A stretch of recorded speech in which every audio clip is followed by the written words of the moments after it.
Uh, what I'm going to present today and talk to you about the copper artifacts of Harappan and Chalcolithic sites from Gujarat.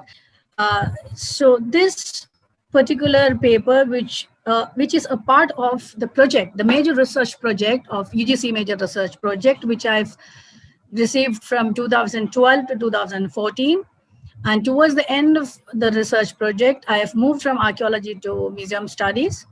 But yes, my research project was completed when I reached in museology, but I still have connections with my parental department, and all my credits of this paper and the research goes to them, because without their support and without the artifacts, I'm sure that the research was not possible. So going ahead, I have written a paper with Professor Ajit Prasad. Not all of this which is shared in this paper presentation, but we have done many publications in between. So definitely we may be possibly coming up with some monograph of this, the research which will be. So the presentation today will be a part of the work which I have done. And this map is known to everybody, and the courtesy go to Rajesh. He's created in 2011. So just to give you an idea of, I'll be talking about the sites from various sites from Gujarat. So moving on to the objects first. So when we look at Indus Valley civilization, you have heard about a lot about the dimensions of that from Professor Mark Enoyer and also from Ajit Prasad sir. So I will be focusing more on the copper artifacts, as I said. So the picture what you see is the copper artifacts from Bagasra. Where I wanted to bring your attention is the bone handle copper axis. Now, so these are composite objects, copper attached with the bone handle. So when you think of the copper artifacts, the assemblage of copper artifacts, the collection of copper artifacts from various sites, they varied from small prills to bigger ones with better shapes, and also objects like this bone handle knives. Now, can you see this? This is over here is a parachute. These all objects are from Bagasra, the sites excavated by Department of Archaeology. And here, what you see is the objects from Shikapur. I think I have studied some analytical report, analytical estimate of this object, some of them, but not all. So there's a lot of things to be done in this direction. Moving on, so when I started this project, I've been reading a lot about the Harappan copper artifacts, the reports which is published. So I started with understanding, when I was trying to look at the classification and looking at the types of copper artifacts, I was focusing more on in fact, not focusing more, but I was giving equal emphasis to all aspects. But yes, I started with trying to understand the production of copper, the reports which has been published, what are the early records on it, and what we are getting from Bagasra. So when I was browsing the early records of Harappan Chalcolithic sites of Gujarat, the copper working has been evident from the report of Lothal, 1973. The Rao talks about phase 5, which has some structural evidences and a port furnace and some ashes and pieces, possibly gives an indication of an area of copper working. So that was one reference, one data we could gather. And also, if you're looking through different publications, we can have one more publication which Rao talking about rectangular furnace, which has an anvil, anfish, and ash and fragments of crucibles. And in his report, there are some crucibles which has been illustrated. So some terracotta crucibles, what you see, the 1 and 2 is possibly, and the 4 and 5, this 4th one and the 5th one. These are the crucibles, which is illustrated in its report. And these are from Ahar and few are from Lothal. So now, when you look at the crucibles and also the evidences, which when we are trying to look at crucibles as the evidences of production. So Harappan's, when we look at this, this is a statement what Rao has made in 1979. Harappans probably imported crude or refined copper and melted, recycled, reused them at the sites. So this is a statement. When I was trying to understand and look at the crucibles and look at the scientific analysis and trying to see the, what are the facts which is coming up from our sites, which is excavated by Department of Archaeology and few other departments of other institutions. So one of the area which I was trying to find out was whether this statement can be supported, or maybe we are getting a different evidence through our analytical composition analysis. So that was one point which I wanted to highlight. So we will keep this as a backdrop. And then moving on to the crucibles from Surkotada, we have Joshi in 1990 demonstrated local symmetry practices of copper. However, the absence of evidences of ore, slag, and other clean wastes make it difficult to understand whether there was a possible working or symmetry practice there. So this is a snippet point from Dr. Joshi's report, where he refers to this evidence as a possible existence of, symmetry practice, copper working, and some evidence of the crucibles. Moving on, copper furnaces, there are reported copper furnaces from Kundasi. In the report of Dhavalikar 1992, 95, 96, and 2005, it talks about, some references of furnace. So he's the one in yellow lines are his statements saying that Harappan settlements perhaps exploited the copper available in Gujarat to the maximum, processed in their industrial centers like Lothal, Kundasi, and maybe instead of keeping for their own use, they must have exported. So we get fragmentary evidences of production, but there are differential kinds of statements, whether we have produced it or maybe it is in some of few sites it has been used for production, and then it has been just got the final products has been transported to other sites. So coming to the aspect of production, it's basically metal production as a process can be divided into raw material procurement, materials preparation, primary production, or smelting. So what I felt by reading through and then after looking at the analysis, later on we'll come to that point again, there may be possibility of secondary production in the sites. It means they are getting, some ingots, and then they have the smaller scales of crucibles. So there's very basic melting and casting and fabrication is happening at different sites. But there may be some mining areas, and nearby there are working areas from where possibly the production, the rest of the symmetry aspects as well as the smelting process must have been done.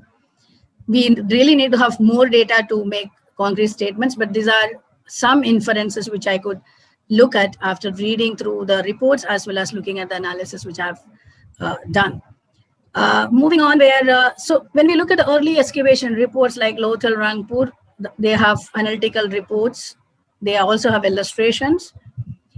But when I looked at the analysis of the classical sites, like we at classical in the science, I could not have a chance. I did not get a chance to work on the Dholavira material, but definitely the sites of our department, which is Bhagasra, seems to be one of the major sites, have a large amount of collection as well as have inferred a lot of information in terms of reconstructing and rebuilding the story of Indus Valley and the Harappan culture in Gujarat. So definitely, so I was focusing more on the material which is available to us, so on Bhagasra. So when we looked at the Bhagasra material, they look like heavily corroded. They have been, and when you look at the material from North Gujarat, Datrana and few other regional sites, we have materials which were more in better condition, not that heavily corroded. Maybe definitely this is due to the geomorphological situations and the environmental conditions of the sites where it is located and the buried situations where the salinity and other things must have played a role. But what I was focusing at this point when I was looking at the material from Bhagasra, Shikapur, and also from sites from North Gujarat, I started doing a detailed documentation of them because I thought, we need to have the exact data, the complete data of the objects what we have. So started with detailed documentation and cataloging and generation of analytical results. And then later, when looking at the condition of this object, we felt we really have to have better conservation aspects for them. So in the coming slides, I'll be focusing more on a bit of the documentation and the conservation towards the end, the second part of the talk, but I'll be starting with Bhagasra. So the whole paper will be, some of the places we'll be talking about the composition of material from Bhagasra, Nagwada, Jedak, and Shikarpur. And these are some illustration from the objects from Bagasra. We can see how they are fragmentary. Some of them are rings and bangles and strips, but they were, majority of them were, my connection is unstable. Can you see me? Hello? Yes, ma'am. Yes. Yeah, because there was some indication showing that the connection unstable. Anyway, I'm sorry about it. The university connections are always problematic. Okay, so these are some of the copper artifacts where which has been studied. Just to share with you some illustrations. And then when we looked at the phase-wise concentration of copper artifacts from Bagasra, we have found there is the phase 3, which has 100 objects, and the phase 4, which is phase 2, which has 100 objects, and phase 3, which also have 110 objects. So these are the two phases which has, dominantly shown copper artifacts, and then there was a decline in the percentage. This is as far as the percentage in terms of quantity of the copper artifacts, the number of copper artifacts, and there are some surface evidences as well. And in this case, we have huge amount of prills in smaller shapes, which is undiagnostic, which I have not counted. Taking you to a bit understanding of looking at Bagasra and its location. These are the locations which has been shown some copper working area, courtesy to Department of Archaeology for the map illustration, and Brad Chase has developed, and to Ajit Prasad sir. So you can see this red plotted areas are the areas where the crucibles have yielded. So there are evidences of some working inside the settlement as well as some copper working outside. I'm not getting into too much of inside-outside story here, but just to show you the fortified settlement and indications of copper working both inside, outside, and also nearby to the shell workshop, we have the copper working evidences because we have got some yield of crucibles. So that is one aspect, the yield of crucibles. And then second aspect, the yield of the actual artifacts. So this is actually showing the situation of the phase 2. And when you look at, it's a huge quantum of objects were unidentified. And from the identified one, we have variety of spiral rings, rods, chisels, wires, bangles, and variety of things like that. Also, we have evidence of crucible. This is one picture which shows some copper sticking to the crucible. So this is just situational, the contextual associationship between the settlement, the copper working areas, the crucible yield, and the artifacts. So the spatial distribution of the crucible yield indicate working both inside and outside the fortification wall. Bagasra indicate two parallel methods of production. Possibly there may be casting, which is the manipulation of molten metal, and fabrication, which is the direct shaping of the metal adopted by the smith. Through the tools and techniques of both categories the categories remains more or less the same. So this is just a hypothetical speculation which I'm making based on the contextual evidences.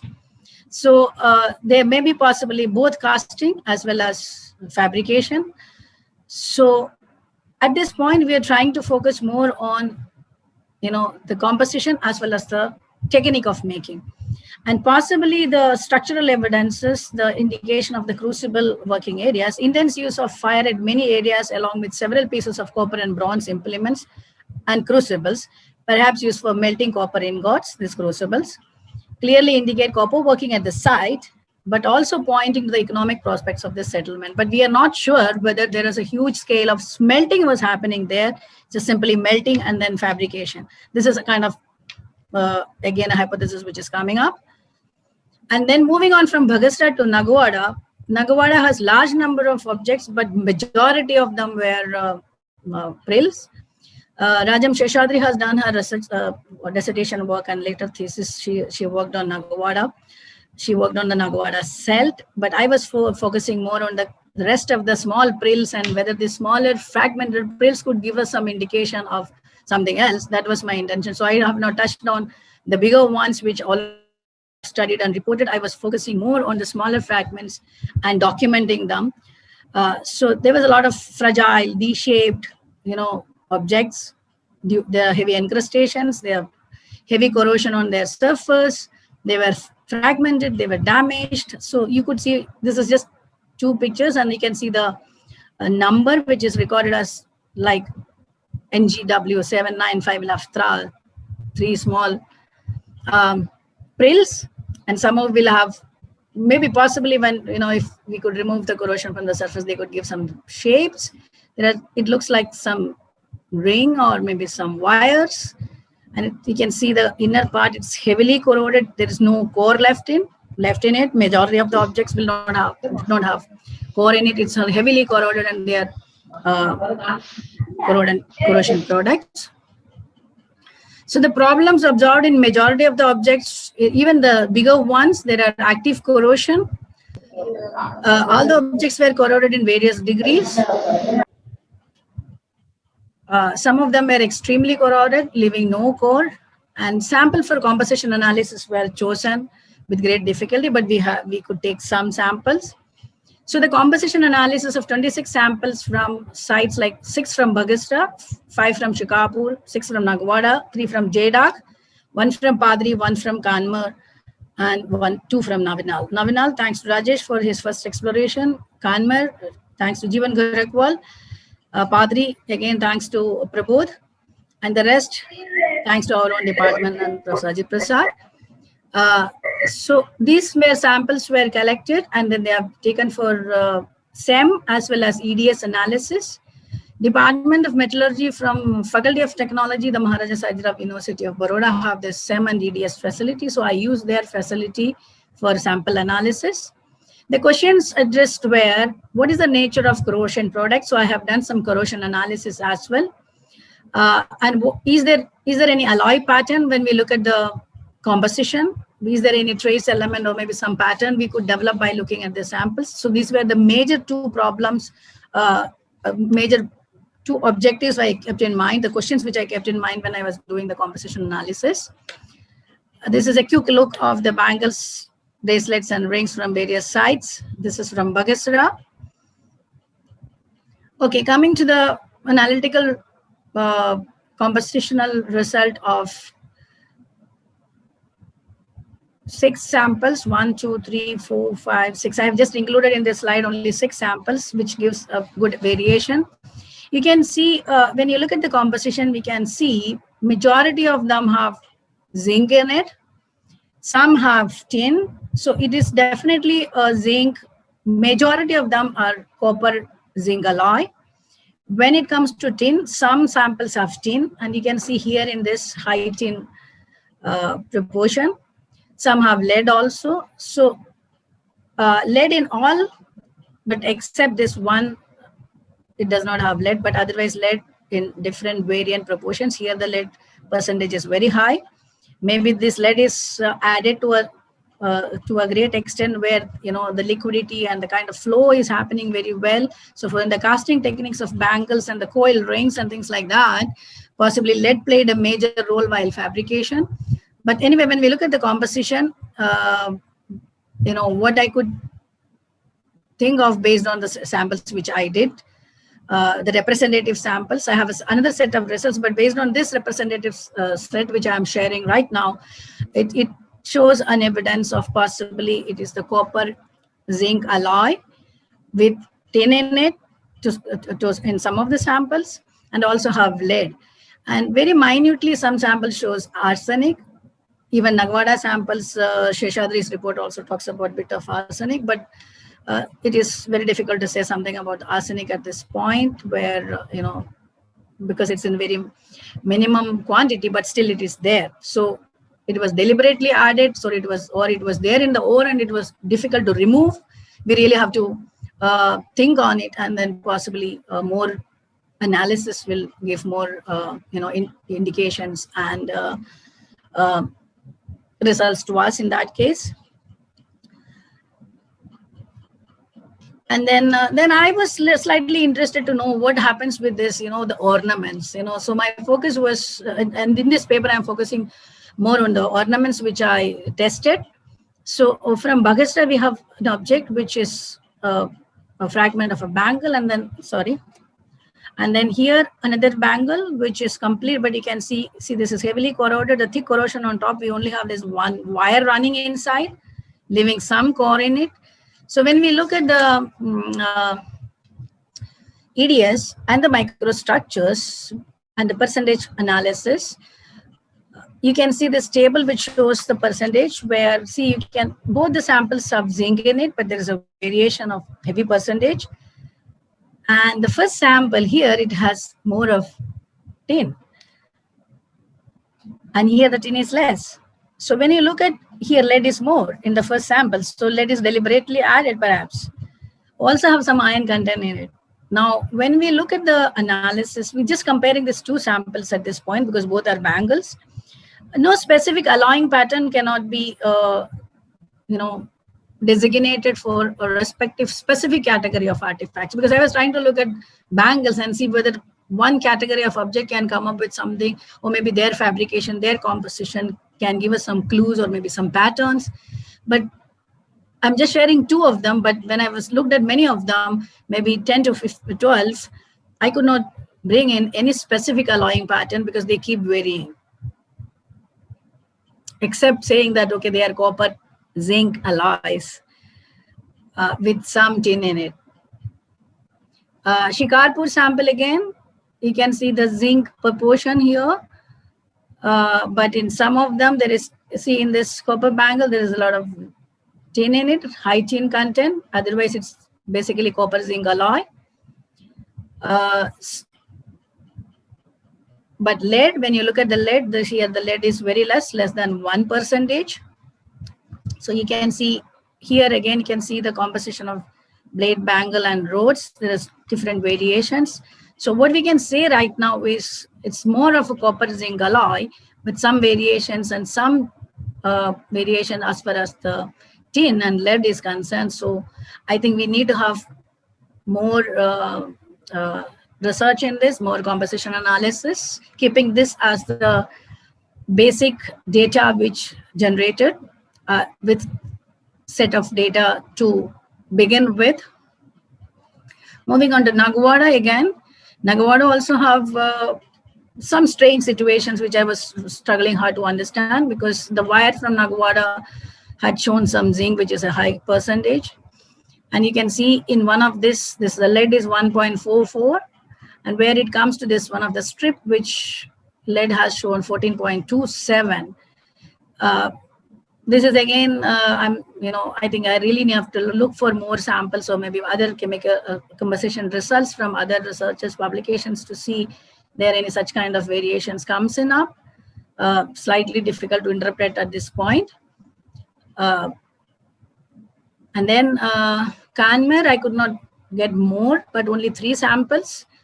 There is no zinc in it. This was surprisingly and strange as far as the percentage composition study, analytical study is concerned, because there was no zinc which has been coming up. And yes, of course, there is some arsenic in one of the sickle. So, yes, definitely more of the copper pure alloying is difficult to argue out. Yes, there is one of the object with zinc with 7%. So that's the scenario. That's a composition, analytical compositional record from Kanmer. Padri, I could do only, I think 3 or 4 objects, among which I just chosen one bangle to see what is its composition. So this 8828 was a bangle specimen from, because I was just focusing on the bangle and the rings and such kind of categorized, a specific category of objects. So there also you can see copper and then zinc. You have the lead in it. So it's basically copper zinc, goes with other classical sites. And Navinal also have, I've done surface collection, so I will not get into too much of Navinal thing because it was only from the surface. But still looking at the composition, you can always say that more of copper, but you can see here, see the tin. So there is a tin dominancy there in this compositional analytical result of the Navinal surface collection.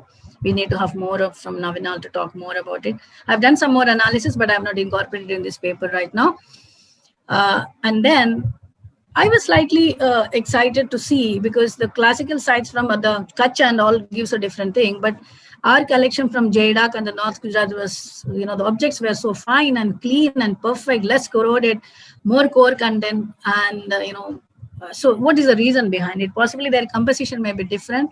So when I started doing the JDAC sample, the questions at the back of my mind were, is there any signature composition for artifacts from regional cultures? Or is there any difference in their alloy patterns among the classical sites and the regional site, which is copper artifacts? Or maybe their fabrication, whatever the fabrication techniques, is there same or different? So I started working on some of the samples from JDAC.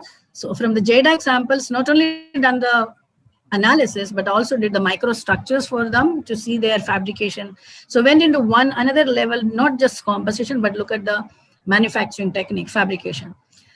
So JDAC, this is one of the ring from JDAC, JDK 116. This is the antiquity number, where when I did the microstructural study, what I found is a lot of lead in it. You can see the lead which is shining on the surface with too much of quantity of lead in it. The copper percentage was also was less. It was not that heavy corroded, but still it shows a clear-cut indication of copper zinc alloy, but at the same time tin in 2.95%, but a huge amount of lead in it. So this indicates a kind of like deliberate addition of lead for making casting very easy. So then the question is that, yes, is there any fabrication? Is there any microstructure could give us an indication of its technique? Because this content was giving a clue towards casting, possibly addition of lead into it while casting. So then I looked at the microstructure further with some other samples as well. Then another sample from JDAC, which was giving tin and the content of lead, and that uniform inclusion of lead over there in the microstructure. And another sample which was very heavy, the core was very heavy, less corrosion, fine, good copper from JDAC, the regional cultural artifact. It was very sturdy. When I was polishing some small part of it, it was lustrous. And the microstructure shows, you can see even the, the lines, you can see the twin lines. These twin lines from the SEM structure indicate a heat treatment which is applied to it. And coming to the composition, this composition is 91.33% of pure copper with bit of zinc. Tin is absent, lead is minimal, and then yes, there is an evidence of some element, 2% of arsenic. Still need to justify why is it? But yes, moving on to the technique. The microstructure of object 4494 indicate this kind of dendrite pattern, and this dendrite pattern is definitely illustrating, casting technique, because this is an after effect of the structural evidences, the structural indications of casting is done. So SEM microstructures of this object definitely shows that it has been casted, and alloy is copper with zinc, tin. The percentage varies here. There is high content of lead here also. So to sum up bit of it, the technical aspect, the composition aspect, fabrication techniques, possibly shaping by forging and hammering, cycles of annealing and hot and cold forging were done. This is reported by 1971. Agarwal has reported it. I could support some of their inferences. The metallographic structures supplement the aforesaid techniques. Whatever I could see through the SEM samples, support whatever is, so it may be something of forging and hammering. And the razors which has been created, the parachute, the razor which has been created, you can see the shapes. So they must have forged. Some of them are sheets. So this razor might have created by cutting sheets. So sheet making and forging may be one of the fabrication technique. Chisels may be forged from the cast bars. It's already have indicated by Watts in 1960s. Vessels, sinking and raising by forging. So we could see the sinking and raising of the boundaries, and its neck has been created out. So the technique of sinking and raising and forging and hammering, and so bit of the fabrication technique which has been highlighted by scholars earlier could be supported through this SEM study. So this is just to give a gist of the total number of copper objects I studied. So corrosion products are followed by the chlorides. One thing we could infer is zinc as an alloy, perhaps. They are there in all the samples except 1 or 2 from Kanmar and Navinal. High tin content ranging from 12% Nagwada to 14% in Navinal, and Shikarpur 20% is kind of alloying pattern we should also think of. So there may be copper zinc and then copper tin, or maybe copper zinc tin, all of 3 of them in various percentages. So the pattern is differing. There are some evidences of arsenic. So is there any arsenyl copper? I think we still need to have more data to talk about that with concrete confidence. No specific alloying pattern was not traced out through this. Yes, we need a lot to do more because we have this ingots from Bagasra, and we also have evidences of crucibles. So whether these ingots are for recycling inside the site in Bagasra, or maybe the crucibles are used for casting techniques, where does this ore has come from? There's a lot of work has to be done. I think more of the research from Dholavira and other sites of ASI possibly will give us more, more inferences, and we could have more concrete statements on these directions. More research is needed, but I have not studied latest in anything of Dholavira later. One thing which I would love to bring your attention is one of the objects from our Shikarpur collection had some fabric attached to it. I did an SEM photograph of it, but I have not done more on it. So that's the scope of study where possibly we need to work on to look at and then try to understand what is it, and maybe more research on those directions. Our Bagasra object also have some bone. Maybe this object has a bone cap on it, because a clear picture of that shows some indications of either a fabrication or bone handle or something like that. So I think this is also an area where people can, like a lot of research could be done in future. Moving on to the second part, I'll be quickly browsing through and then try to finish up within 5 minutes. Preventive conservation, because while studying this collection, documenting them, making catalogs of it, making illustrations, weighing them, so I documenting them properly, I found these objects are heavily corroded, they are very fragile. So the first and foremost thing what we needed was preventive conservation. So removed from the brown bags and moved it into transparent polythene bags, and we have labeled on top, and we have cut the etherforms inside and kept inside the boxes where the object will not be moving here and there. And this became possible because of the help of Professor Janardhan Makkanair and the GHF project during the time of Professor Dr. Bhan and then time of Dr. Krishnan. It went on for a longer time with the department, the project, but through GHF we could do a lot of documentation possible. And here the object is basically, I will focus on the rehousing. So they were in different brown bags. Possibly the acidity will create some kind of corrosion on these objects. Individual objects has been removed and perfectly stored. So restoring. And also you can say, so they are given a better house. At the same time, you can see they could be seen now from the top. So we could avoid, handling. So if you handle it more, if it is needed, only pull it out. Otherwise we have, so one is rehousing. And then we have an etherform storage. So the etherform is a material which is inert, which is non-reactive, chemically will not react with the object, so that it will not give further, no further challenge to the life of the material. And less handling, more stable housing, so no further deterioration. So we could serve them as they were at that point. And then we also have transferred the data of our material from, antiquity data from the register to digital documentation. And we could also make it possible having a digital database, which is an advanced database in FilePro. So we could generate a database like this, And then we could incorporate all the data in relation with the site, location, its history, and conservation. I looked through all the objects which I studied. I looked through each one of them and made condition report. So we have a separate database, data set of conservation within this larger data set, database. This is just to share with you the copper hoard which has got from Bagasra. And then this is just to share, giving you an idea of how a condition report has been created, the object name, and the antiquity number, and a remark about its condition, its description, and then its condition, how it is, and some suggestion about what to be done. So this is a report which I created in 2006 when I was working on the object before the research project has picked up, when the GHF project was happening. So this is the different stages of dealing with the treating the copper hoard, the vessel.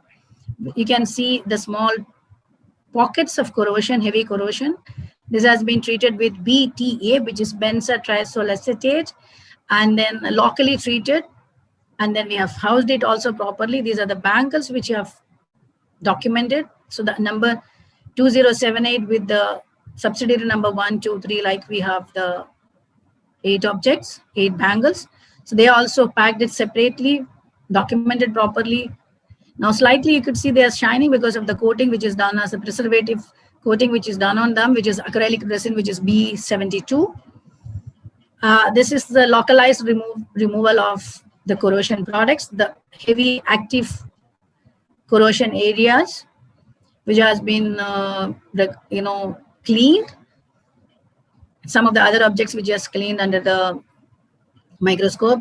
This is done along with Paul Jett and Shen Charlotte, who has come from GHF to help us in doing the cleaning under the microscope. So we have some of them were broken. We could join them by using acrylic resin. So I could do this under the microscope. Coming to the last part, last slide, where this is one thing which I wanted to mention, because the copper objects has been cleaned and joined, and then they have kept in this ethaform base. The shapes has been cut.